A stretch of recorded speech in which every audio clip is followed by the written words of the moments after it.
Hello everybody. And look, I see a lot of familiar faces out there. For those of you that know us, you will know that this is a conversation about the women who just won't behave. It's about storytelling that shifts the gaze and sometimes shatters it.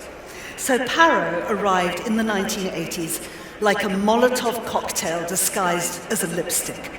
And 4 decades on, it still stings. It still shines.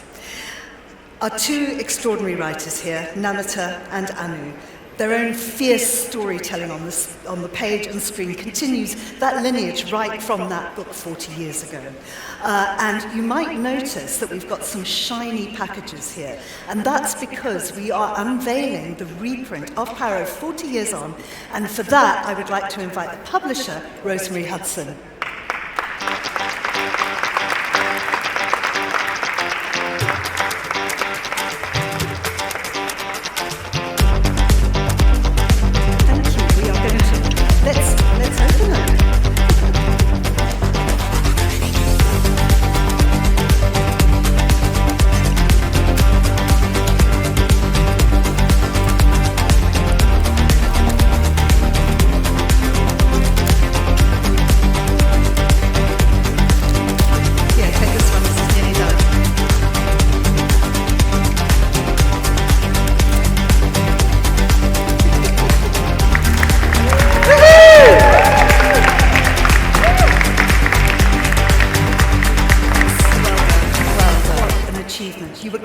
Obviously only a teenager when you wrote it.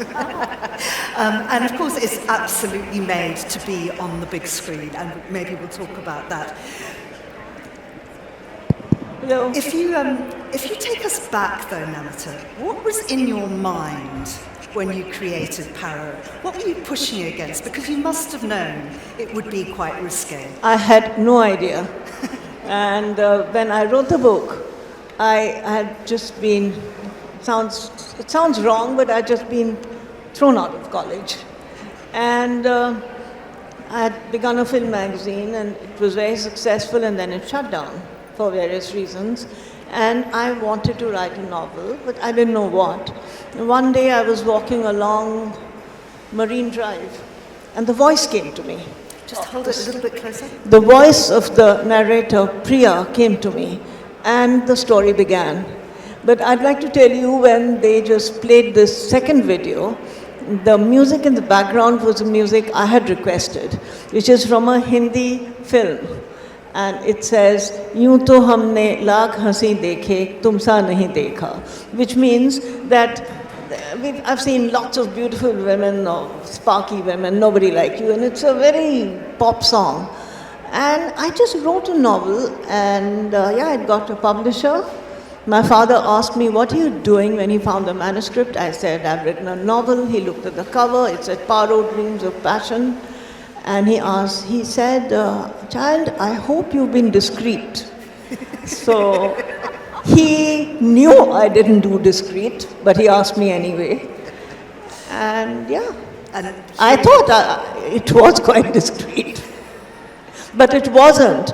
And it shocked people all around, to my surprise. And I didn't have a very pleasant time in India after it came out. It did well internationally, but in India, I was... And so I set about writing very depressing novels to prove that I was actually an intellectual.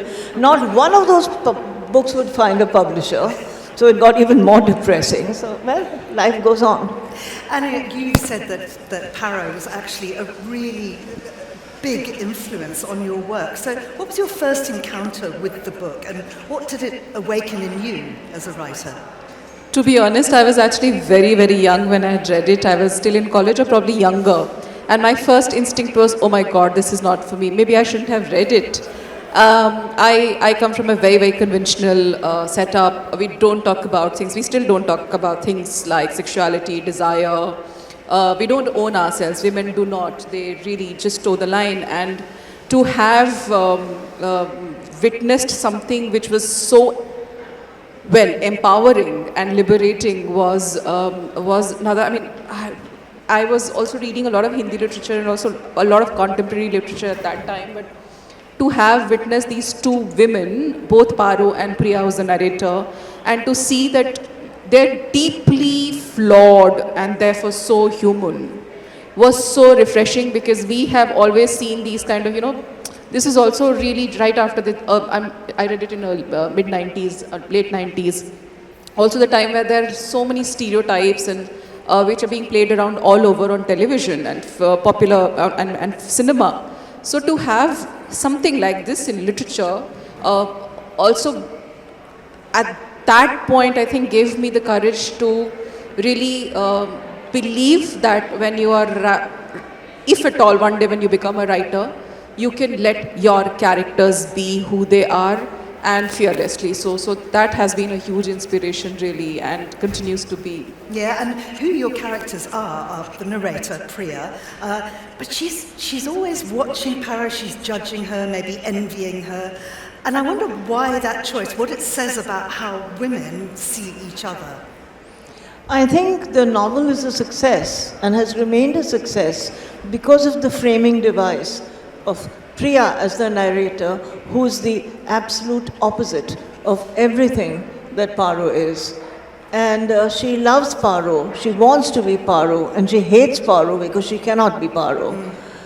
Because Paro is just a uniquely self-centered person. I mean, today everybody goes on and on about narcissists. I don't know if Paro would be called a narcissist, but she was just inspired charmer. Well, that's really interesting, talking about how she might be described today, because I wonder how you think the dynamic between the characters would have evolved within today's storytelling. That's such a brilliant question, because I often think about that, and I think by the end of it, despite all their, this very complex and therefore very tender relationship that they both share, Paro is Priya's alter ego in that sense. But I really do believe that they would have gone on to be each, which they are, even in the novel. But it, in that sense, Priya and Paro would have been the best allies. So that would have changed, and in fact, Paro is the heroine of Priya's life, who actually brings out the heroine in Priya. So she, in such a strange way, liberates her and empowers her, and that is what, towards the end, we will probably celebrate, and we'll probably, if at all there is an adaptation, this is the sister is the wrong word, but this is the camaraderie, this is the companionship, this is learning from each other and from each other's humanness of being who we are, is what will be, I think, the mainstay of Paro and Priya's relationship, and will continue to be, if it were to say, evolve in a different form. Thank you for putting that in those. I never thought of it that way, but this is two women, and one woman does what she likes through her life, often with disastrous consequences, and one woman does only what she's expected to do, and she's dutiful, though she can be devious and manipulative in a quiet way, but she tries to come through as a good woman. And it doesn't always lead to the happiest results. And there is somebody sitting in the audience here, my old friend John, who years ago persuaded me to write a sequel to Paro, which was called Priya. And I think Priya is an even nicer novel than Paro in many ways, but it lacks the crucial element of Paro. With Paro gone, it just lacked something. Mm-hmm. So Paro was groundbreaking at the time, but in fact it built on the success of the work, for instance, of Ishmat Chuntai. So Lihaf was a short story written in Urdu. Yeah, I was telling her, people think that I was groundbreaking because I'm an Indian woman who wrote, now an Indian grandmother who wrote about sexuality. But no, some of the progressive writers of the 40s, 30s, in Urdu and in Indian languages were very much more shocking. And there's a story which Anu will know well. It is by a brilliant Urdu writer called Ismat Chugtai. It was published in 1942 and it was called Lihaf. Lihaf means the quilt. And it's a story, if I can briefly tell the story, it's about a young girl who's gone to stay with an older relative, distant relative, while her mother is traveling somewhere. And this relative is into a feudal family, and it's about a very difficult life because her husband, the Nawab, is clearly inclined towards young men rather than young women. And she's lonely, depressed, sexually abused as well in some ways. And this little girl, one night, sleeps in her aunt's room. And it's a monstrous quilt that makes shapes and sounds come out from it. And we realize that she's witnessed a sort of almost a primal scene of sexuality with her aunt and her aunt's maid. And it's a very beautifully written, tender but shocking story. I can't see any filmmaker having the courage to make it today. But I listened to an audio version of it, and it was mind-boggling. So Indian literature is full of, it owns up to sexuality, and it's possibly only after Victorian times that it took just decided to become a bit hesitant. Yeah. I mean, if we fast forward to now, and you've talked about stereotypes, what are the tropes that we see on screen and in books, and do we have the courage to go beyond those? I'm just going to take a step back and say that in 1984-85, around the time that Parod released the two top blockbusters of Hindi cinema in particular, where Tofa and Ram Teri Ganga Maili, people who are familiar with, say, pop culture would know these references. And Tofa is about two sisters, where one sister chooses to sacrifice her love for the sake of her other, more virtuous in that sense, sister who's quieter and who's, one is she's far more out there. She's very open. It was played by Sridevi and Jayaprada. They were the leading actresses of that time. So sisterhood, where there's a very clear stereotype of this girl who is very outspoken, very, she has an affair, and you see whatever, if you see the songs, you would realize that there's a lot of sexual connotation to the fact that, the heroine is actually dancing around and probably sleeping around with the hero, and yet she chooses to step back and and that's her big act of sacrifice. So that act of sacrifice, and the other film that I'm talking about is called Ram Teri Ganga Maili, which is, as the name suggests, oh Ram, your Ganga has become polluted. And I mean, I don't have to speak any further. So that's the kind of pop culture, or that was the kind of stereotyping of women that cinema was doing at that time. 40 years down the line, I think we are really close to what, say, Paro is, or Priya would have been if she had really walked the path of following this woman that I'm envious of. Jealousy is a great compass. It tells you who you want to be.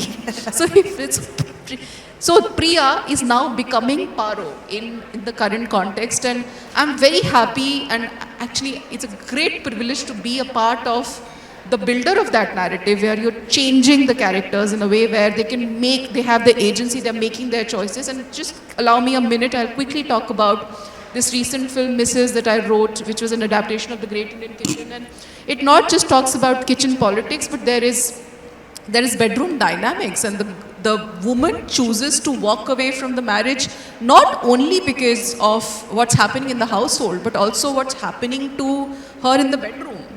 And that is the kind of ownership of self and self-identity coming from first the body that's happening, and that is being portrayed in the characters that are now being written. And thankfully, of course, it will take a great deal of courage and fearlessness to have Paro out there on screen, but it'll happen one day soon. So that's... Well, it's interesting that you talk about courage, because obviously it took courage to write it, but what it also did was it gave other writers, women writers, the sort of permission to go there.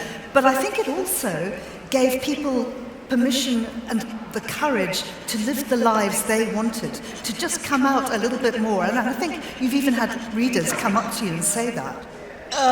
Somebody once asked me, they said, are you very courageous or are you just plain stupid? So I don't know, because it never struck me that I was being courageous. It's now all these things are coming up about Paro and my being courageous. I didn't feel at all courageous. I just wrote a story, and it was a funny story. And I think at that time it was not the sexuality that really shocked people. What upset and unnerved people, especially men and also women, was that I made fun of toxic masculinity. Because I made fun of both men and women, but especially the hero BR. Well, I just found him silly and funny, and I mean, I didn't hate him, I just found him very funny. And a lot of men got upset by this woman who was laughing at men. So I think it was the humor, the sexual humor, that irritated people more than any sexual courage.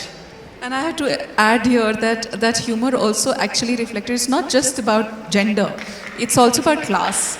So there's so much humor that comes from sometimes self-deprecating, because this is Priya and Paro and you see the world play out through them. It's so self-deprecating and so fun, because there is an innate humor in how privilege is being made fun of and how the power politics, especially of Delhi, works. So therefore it becomes even more funny, and therefore probably it was so unsettling to men more than women. And so relatable. You know, if you don't live in Delhi, if you've got absolutely no Indian heritage, whatever, you can see those power dynamics. They're instantly recognizable. So it's, I'm 69. I feel quite old, and I love it when a younger generation, somebody reads it and comes up. I've had at least 3 or 4 people in the last year who came up and actually wanted to meet me to say, you wrote this?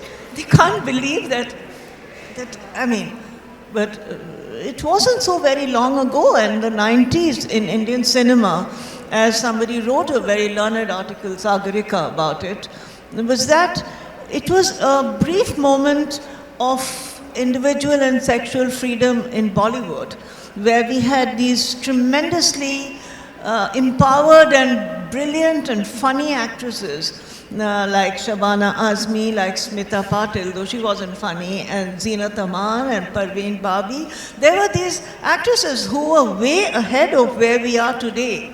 I mean, I don't watch cinema anymore, but I did run a film magazine for a few years. I published a film magazine, started a film magazine, and it was fascinating to see these women who strode across the screen, tall, proud, funny, strong, and then I don't know what happened, because they sort of disappeared into mediocre actresses who all had sort of facial jobs done and who all look like each other with bee-bitten lips, and I mean they all look exactly like each other, and they don't have any courage that I can see. Many of them must be, because I'm not in touch with current actors and women actors, but so I was reflecting something which was there in these 4 absolutely brilliant actresses. And I'd like to, if I can interrupt, because I see a lot of Indian people in the audience, I want to ask how many of you do remember Zeenat Aman, who's made an Instagram comeback, by the way, and how many of you remember Shabana, of course, everybody, and how many of you remember Parveen Babi, poor child, and how many of you, so Smita Patil. So it was there, and it was from that world, being chucked out of college, having published a film magazine, having watched these people on stage, I mean, I did watch, not stage, but on screen. It was a part of that moment, because one thing I do feel is that progress or change is not linear. It's not as though progress leads to more progress, it's circular, not even circular. It has patches of progress and it's patches of regression. So after that brief moment of freedom that Indian women had with these 4 women cheerleading a different way of life, and then you just went back to Do you agree? To the same old Absolutely. mediocre foolishness. So I have to just add to what Namita is saying, and I completely agree, is that interestingly, these were men writing women characters. A lot of these filmmakers were actually men. And to have written these characters who were sometimes also written as just like to add glam factor to the screen, especially Parveen Babi and Zeenat Aman, the kind of characters that they played. And yet for them to have brought that spunk is something else, and I completely agree that a lot of actors do not have that kind of courage, despite having, I think, just in terms of storytelling, have come a long way in that sense, where we have more women filmmakers, we have more women writers wanting to shift the narrative, also question a lot of things around sexuality, around identity as a woman in the context that we come from. And yet we don't have that spunk because we don't have those women who were also very, very progressive and just knew how to No, play but themselves. if I can interrupt here, I think it's also because progressive thinking is often mixed up with virtue signaling. Everybody just got to bore us to death with so-called progressive thinking instead of just being whoever you want to be. And so many of the films with supposedly strong women characters, I mean, those women, it doesn't work like that. They have to be real people, and so that's... And I mean, just picking up on what you were saying about the non-linear progress of how these things work, do you think that there was a time, and possibly still is now, where loud feminism is punished? No, I think, well, of course it is being punished, it is also being, I mean, again, I have been also a subject to that, so that aside, however, the one little thing that I want to add here is that it's not the mainstream cinema, in fact, or mainstream whatever that's being written, that is bringing about the change. There's that the quiet revolution of how women's stories are being told are happening very quietly. And last year's been a testimony to that for Indian cinema. The 3 most talked about films globally were by Indian women. And they were all, these women, girls will be girls, for example, is a mother-daughter relationship where the daughter is trying to explore her sexuality and the mother is witness to that. And similarly, All We Imagine Is Light is another kind of an example. So a lot of those narratives are coming, and thankfully through very, very fresh voices. So they're owning up to themselves. We are completely owning up to who we want to portray ourselves as. I mean, I think you've actually got some data about this, about how many female-led stories there are in Bollywood and how that's changed. Yes, so, even though we've come this far, I keep harping about the fact that there is still about 7 to 8% technicians, which means top like HODs in the sector, and there's data. It's something which has been well researched. Only 8 to 9%, for example, DOPs, only about 10% female directors. Writers, in fact, top in that sense, top the game in the sense that there are more women writers, 15%. Editors, 12%. So unless we have more and more women come, and it's also, well, of course, it's the workforce also. So unless we have more and more representation in terms of who's owning that story, who's telling that story, how it will be told will always be, it'll always be the borrowed narrative. So yeah, that's where we are. I just wanted to get a cheer from the audience because Paro is being made into a film. I'm not allowed to talk about it yet, but she'll come alive on stage. And some of the early scripts that were worked on, they got it a little bit wrong, I think, because Paro ended up being a vamp, and the person who's producing the film, she sees her as Anu sees her, as I see her, just as a very... So some of those old stereotypes, what you said, of the vampish woman. And another thing I'd like to bring up is that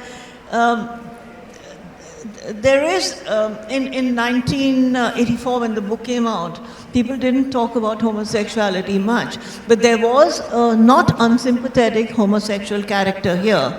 I keep forgetting the names, but it was Lucas Leras or something, who was married to Paro.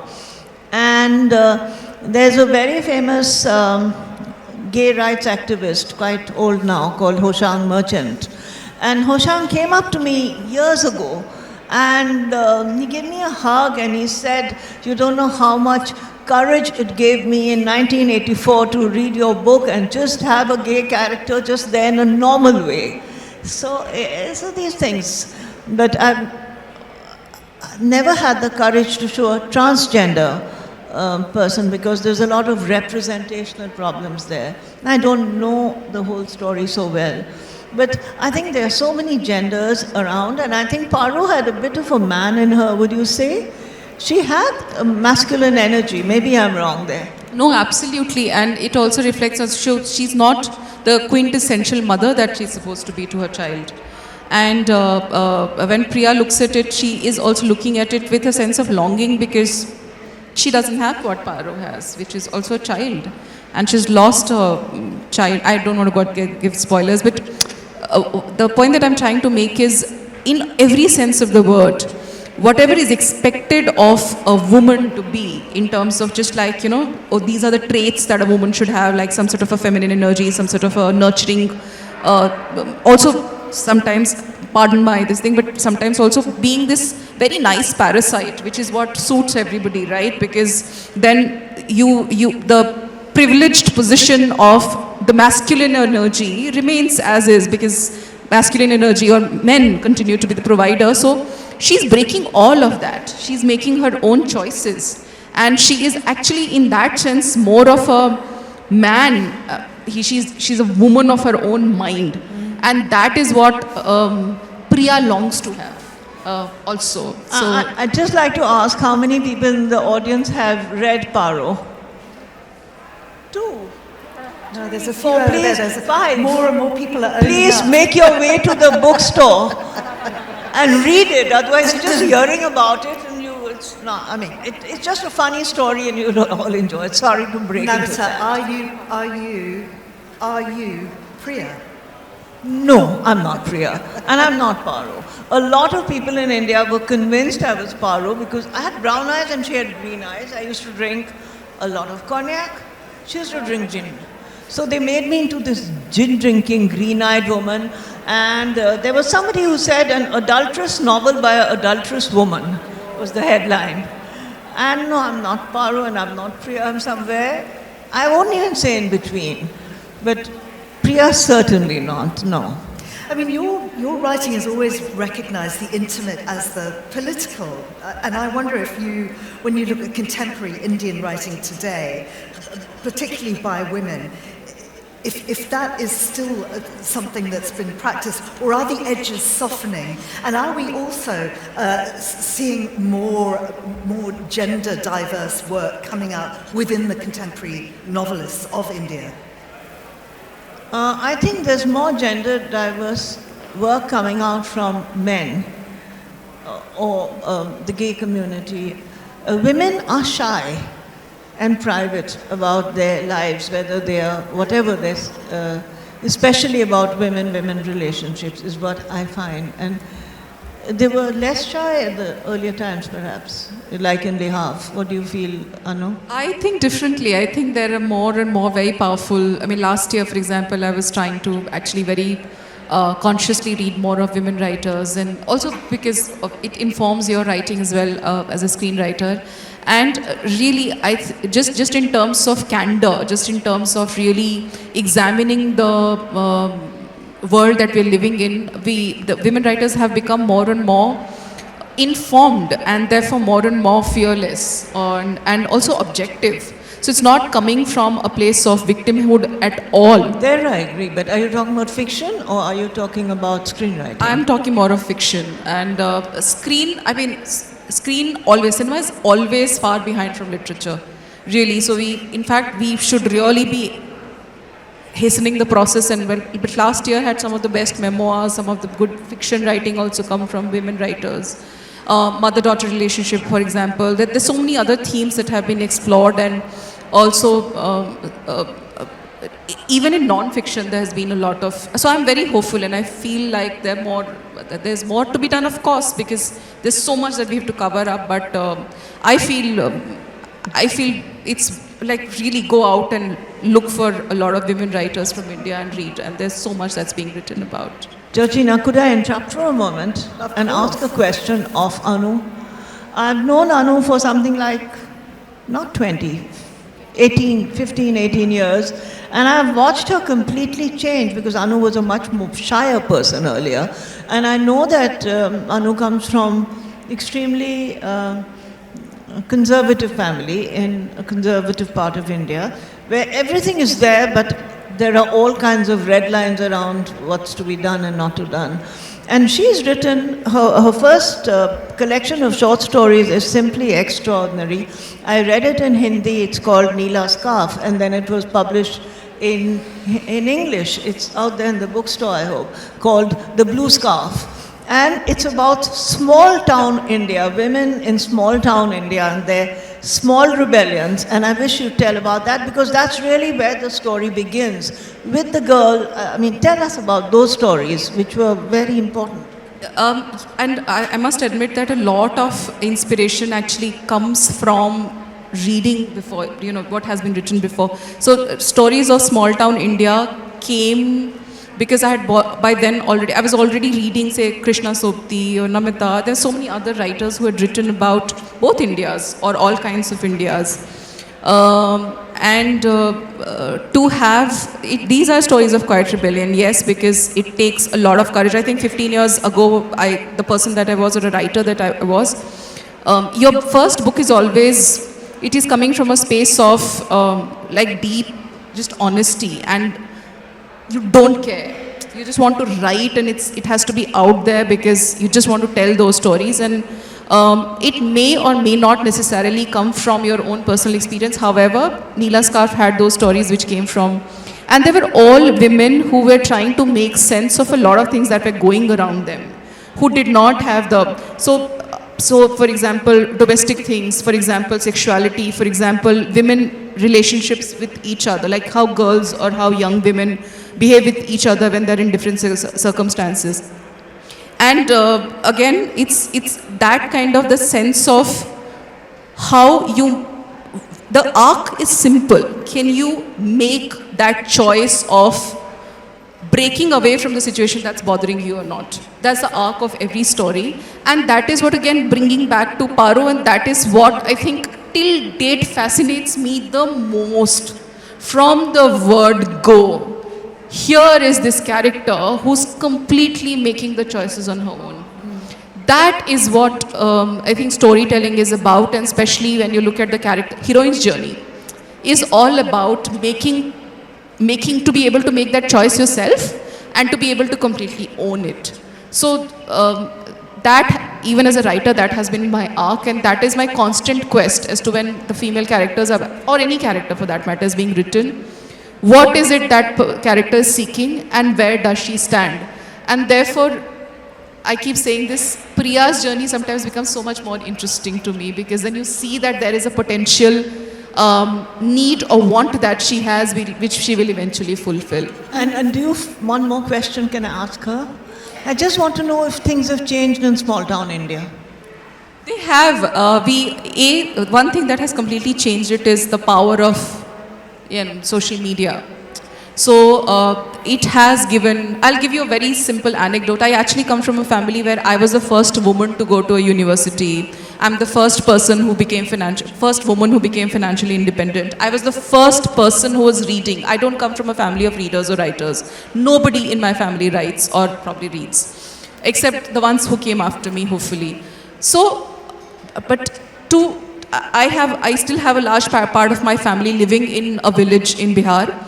And I have a younger cousin, who never stepped out of the village. In fact, she did her graduation through correspondence because she was not allowed to go to the nearby college in town. When I was visiting her once, she told me that, Didi, I have selected these boys on through Shadi.com. I made my Shadi.com is a matrimonial site, as you know. This is a girl sitting in a village in Bihar who has all she has is a mobile phone, and she also knows that she cannot get married to anyone beyond the community. She has no chance of dating or meeting anybody ever. So this is the tool that she uses, and she selects the kind of person that she wants to marry, and she knows that I have probably the wherewithal to do my ref check on the boy, so she makes me do that. I see it as a great change, because 20 years ago even I did not have that.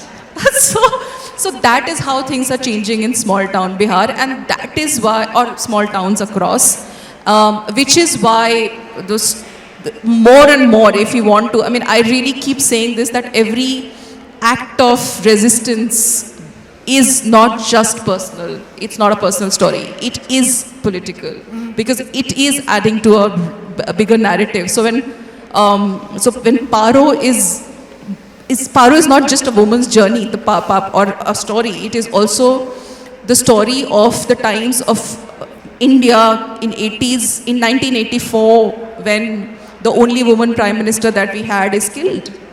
So there is so much more. It's not just one. We're not telling one personal story. We are telling the story of our times. And if one character shifts the narrative, it changes for the entire generation, and that is what we must remember as. Absolutely. I wonder, though, how you balance the telling of stories that challenge the patriarchy, but still need to navigate the gatekeepers, I suppose, both in writing and in film, because there has to be a certain sensibility, a nod towards common decency, which your father probably thought that you swerved. My father was a gentle person. He didn't interfere in any way. And I grew up in a family of very, very, very strong women. And maybe they didn't have so much ambition or agency, but I come from the mountains, from Himalayan town called Nainital and Kumaon, and that whole area. The women are stronger than the men.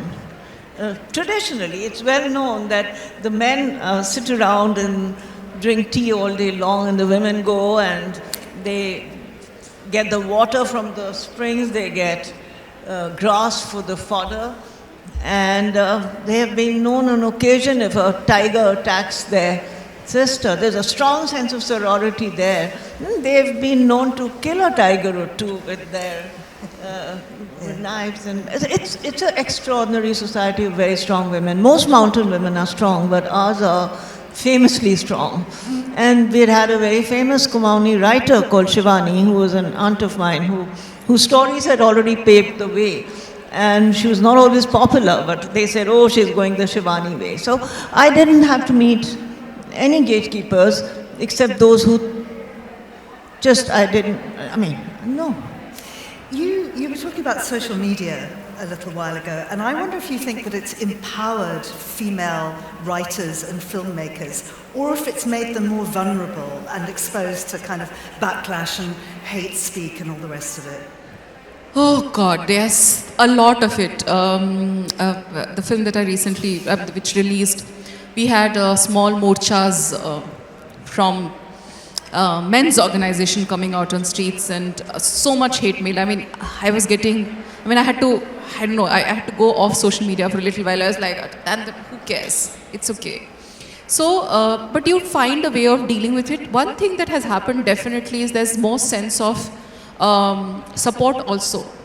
Support in the sense that you have more champions, and men and women alike, which is lovely, which is great. And as much hate that you receive on social media, the love that you get is 100 times more. And that is what keeps you going. And I always feel like, what is it that we want to take away from whatever has been given to us in the form of a tool, or in the form of a tool of communication, basically. And I know of a lot of my own contemporaries who are doing these very, very strong stories, and quite a few of them in India are now there and who are really leaving a mark. They all go by that. And I think at some level we do learn to, and Amita would know, and that's what I also personally learned from her, to shut out what is not serving us. Because what is serving us is the stories that we want to tell, and we just have to be honest to that. That's all. So yeah, that's a coping mechanism that probably I use, and I'm sure a lot of other writers who are challenging the status quo in some way are doing. Yeah, yeah. Is there anything that you would change about Paro now, looking back 40 years? No, because anyway, once I finish a book, I leave it behind. I don't remember the names of the characters, I don't reread it, I don't do anything to it, and I haven't read it for years, I confess. And It's a very good book, I can tell you. I read it recently. glad to know that. But when I wrote the sequel, this book came out in 1984. I wrote the sequel somewhere in the years 2008 or 9 or 10, and it came out in 11. When I read the sequel, when I wrote the sequel, I was too bored to go back to this book. So I just wrote it from a vague memory. And after I'd written that book, Paro, then I went back and read I read the original book again, and I realized I hadn't gone wrong. There were things like what kind of ice cream a particular character ate, and somehow it had remained in my subconscious. So somewhere it must be lodged deep in my brain. I'd never go back. I'm just too impatient and quickly bored to ever try to rewrite anything. Well, same question for you. Would you remake things differently? And with your short stories, does time make you regret what you've written at all? Or do you even revisit them?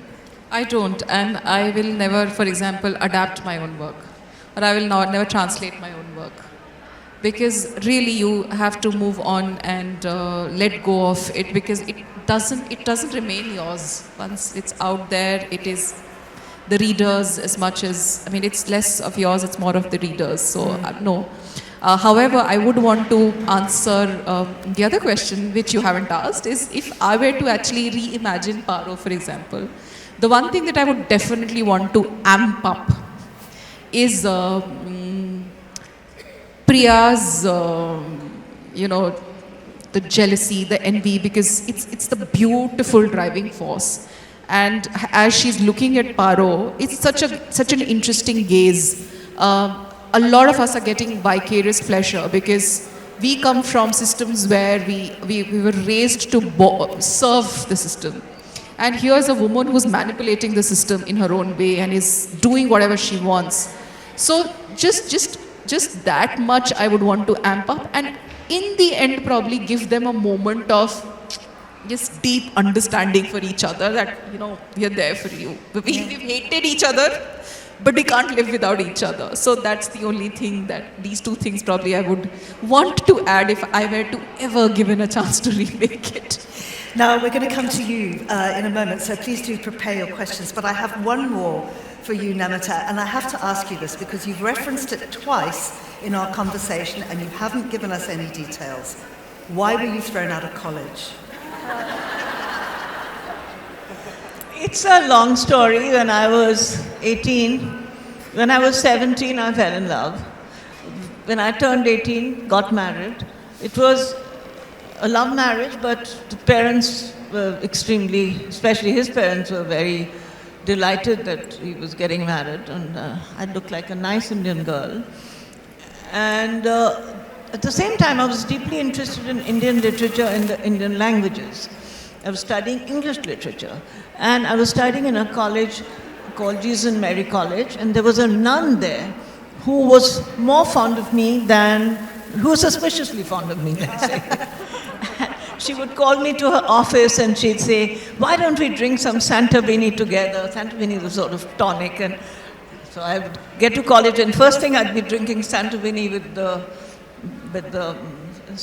Mother Aquinas, her name was. And I mean, I didn't think of it much. And then I fell in love, and I stopped going to college. So she said, why aren't you coming to college these days? And I said, oh, I've fallen in love.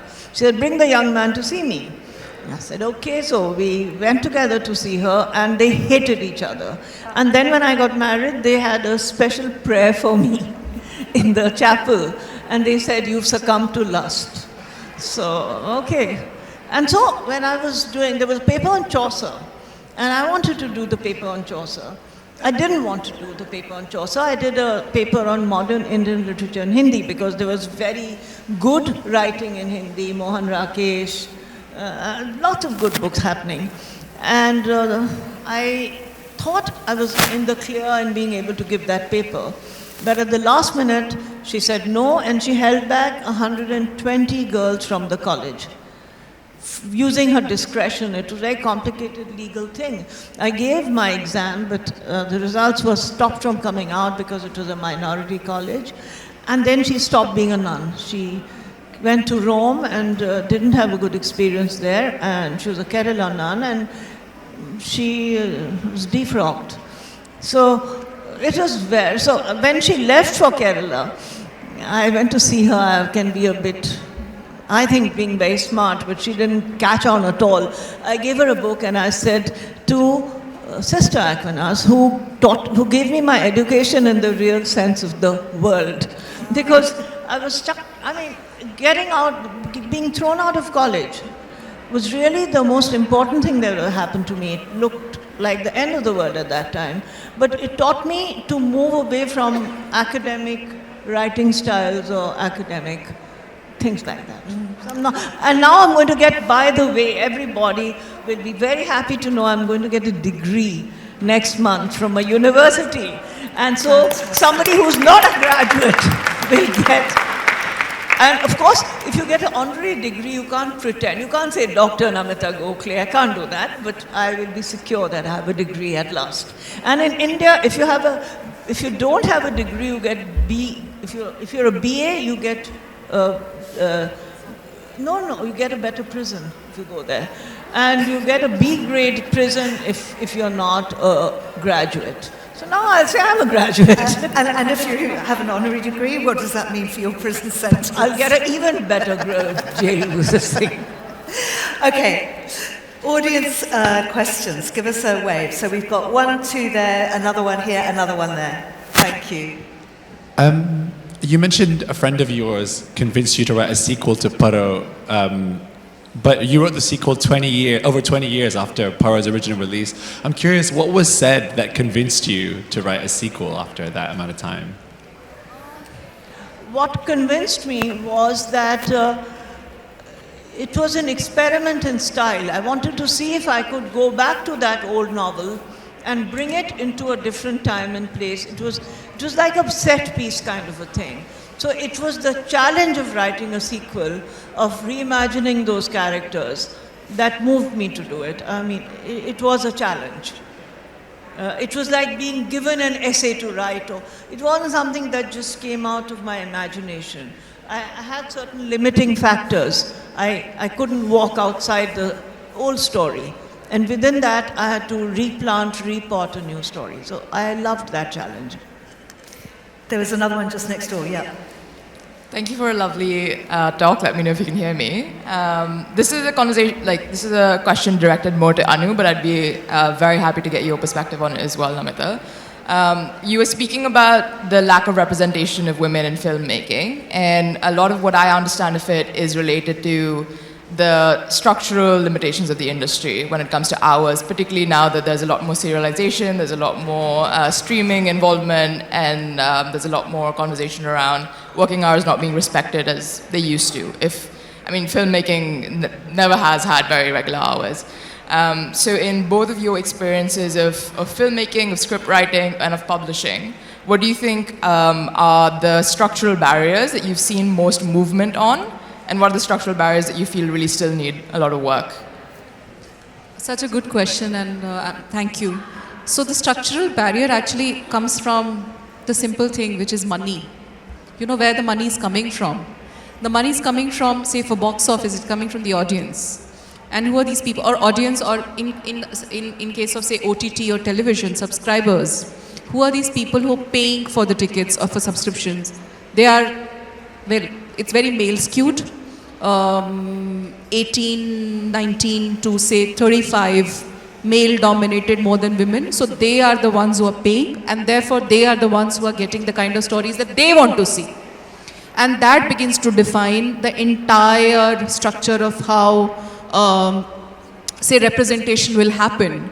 and therefore there's a certain class representation that happens, there's a certain gender representation there's certain kind of stories that you see more than, which is why you will get a ridiculous budget for something which is not even needed as a film. And you don't even want to see that, and you'll have sequel after sequel of that film, and you will not have a very good, very important, culturally rooted cinema, especially in Bollywood, being told or written. So that is the most important barrier. And the second thing is that who are the people who are actually making those decisions as executives, as producers? Again, there is very little representation there, so that also begins to have a ripple effect on onboarding more and more female cast and crew. So these are the two key factors. And yes, number of hours and all of those things is very erratic, all of those things begin to, but really that doesn't matter, because every single woman that I know in the industry is willing to take that leap and is probably working harder. So I don't think that is a problem. The problem is really where the money is coming from, and that is defining that structure. We had another two further up the room. Yeah, this lady here has. Just wait for the microphone. It's there. Namita ji, आपके लिए मेरा सवाल. My question is to Namita. I came here to ask you why the title is Paro, because classical Indian literature has already image of Paro in Devdas. And that's why I wanted today to listen what you will tell about classical image of Paro in Devdas, or certainly your Paro. Yeah. Do they have association? So the association was a very subtle and unclear association. I don't remember what name I was using, or just a cipher name when I was writing Paro. And when I was nearing the end of the novel, I was wondering what to call her. And I was trying one or two names, and I wasn't getting the right name. And I lived on a first floor flat, and underneath that there was a garden, and above us was a family there was a little girl in their family called Paro. She must have been 4 years old or 5 years old, and she was playing in the lawn below, and the window was open, and the lady who was looking after her was saying, Paro, Paro, to call her. And Paro, I said, because when she said Paro, I picked up. For those who don't know, the association of Paro in Devdas is a very powerful association. So I just decided to call her Paro. But it came from that, so clearly what I picked up in that name was all the layers of association with the Paro of Devdas. Does that make sense? Mike again.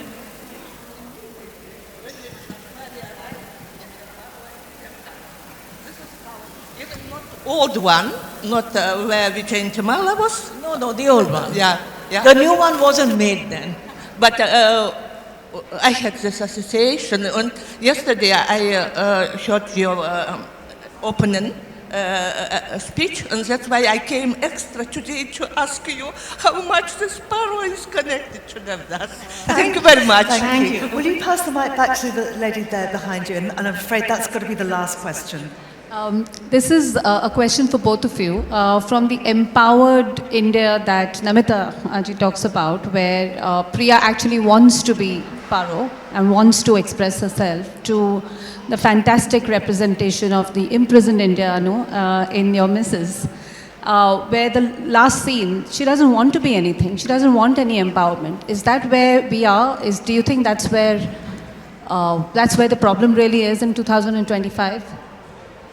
No, in fact, it's a good thing. To choose not to be anything is also a choice that one makes. So, yeah. I don't know.